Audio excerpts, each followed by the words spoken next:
Fiscal Reform to Benefit State and Local Governments. The Modern Money Theory Approach by L. Randall Wray. Balanced Budget Conservatism and the Fiscal Crisis of State and Local Governments.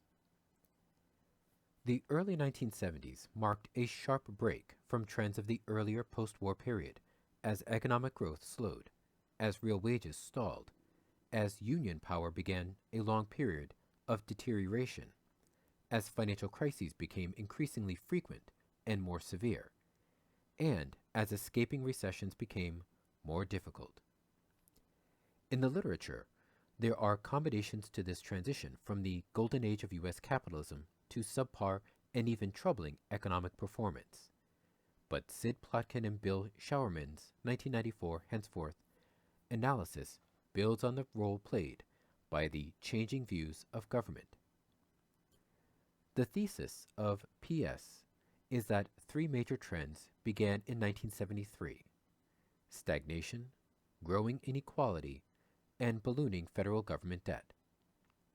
These trends replaced the unified political economy of the post-New Deal era with the rise of balanced budget conservatism, BBC, accompanied by tax resistance, dog-eat-dog competition for public spending, government paralysis, and a fiscal squeeze at the state and local government level.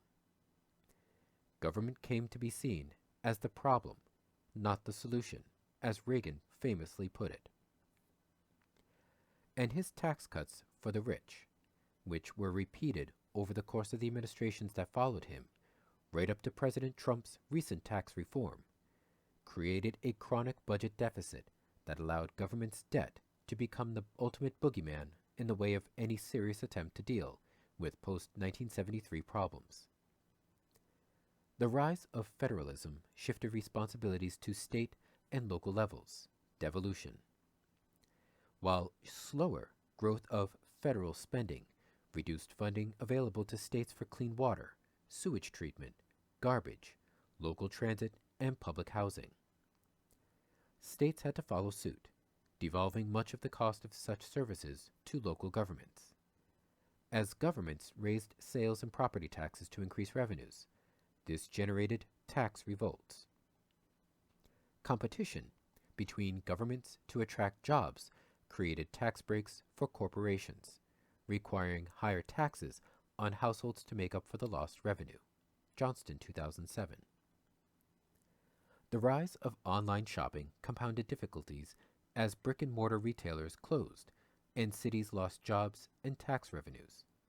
Cities slashed services and jobs to cut costs, which together with high taxes helped to fuel the exodus to suburbs, which generally had newer infrastructure and better services, leaving cities destitute. This played into the hands of balanced budget conservatism philosophy, as taxpayers, not citizens, became the basis of government. Suburbanite stakeholders paid taxes to fund local government, encouraging the notion that individual taxpayers should get back from government what each pays in taxes. Welfare is seen as a form of theft because recipients receive more from government than they pay. Money's worth calculations come to dominate assessments of the viability of the New Deal's most important programs, above all, Social Security. Federal budget deficits were increasingly attributed to entitlements going to the undeserving. Generational accounting threatens social programs by proclaiming impossibly large unfunded commitments. As Plotkin and Scheuermann admit, many of the arguments behind federalism sound good: cutting federal bureaucracy, returning power to states, supporting grassroots democracy, and strengthening community. But the reality is ugly. Budget constraints are much stricter at the state and local government levels, as discussed above. And since state and local governments are severely restricted in their ability to net spend, run deficits, devolution would only work if the federal government provided net revenue, its own deficits, as an injection to state and local economies. However, The rise of balanced budget conservatism and the focus on federal budget deficit reduction, at least as a goal, if not in practice, meant that it was not possible to provide federal funding. Hostility to taxes and big government made trickle-down supply-side tax cuts the only palatable policy. The rich got their tax cuts, but only inequality trickled down. Since state and local tax systems are strongly regressive, shifting responsibility to state and local levels combined with federal supply-side tax cuts increased the overall regressivity of the tax system. Slower growth and secular stagnation bring out the worst in local governments and in taxpayers. Governments cannot afford services and households do not want more taxes, so bond proposals, schools, infrastructure are voted down. Public officials play triage, choosing which groups to serve and which to ignore. Balanced budget conservatisms promote BBCers promote group conflict among taxpayers and between cities. This plays into the hands of corporations by increasing their political leverage and promoting hostility toward government, as the well-funded push of market ideology promotes the "there is no alternative" TINA view.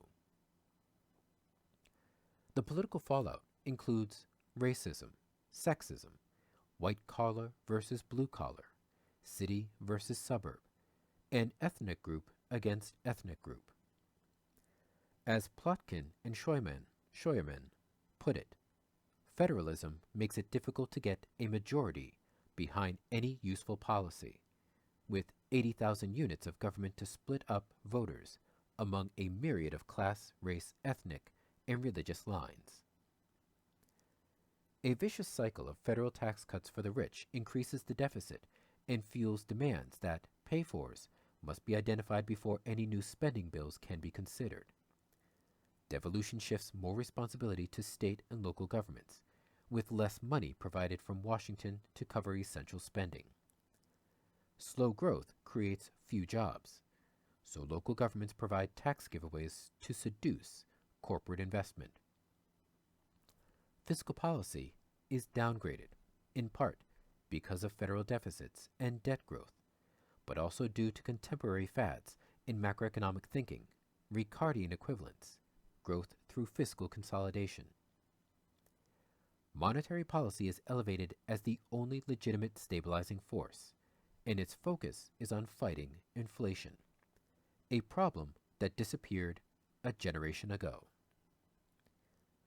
Even mainstream economists like Larry Summers, Robert Gordon, and Paul Krugman argued that secular stagnation is the new normal. Footnote 15. See Larry Summers' website for a list of articles in the popular press. See Gordon 2016 for an academic treatment. End footnote. Meanwhile, the United States is left behind by China, even as it faces the existential threat of climate change that could make Earth uninhabitable within a decade. The United States and abroad, populist movements embrace a rise of alt-right proto-fascist leaders who pursue policy designed to further fracture the electorate.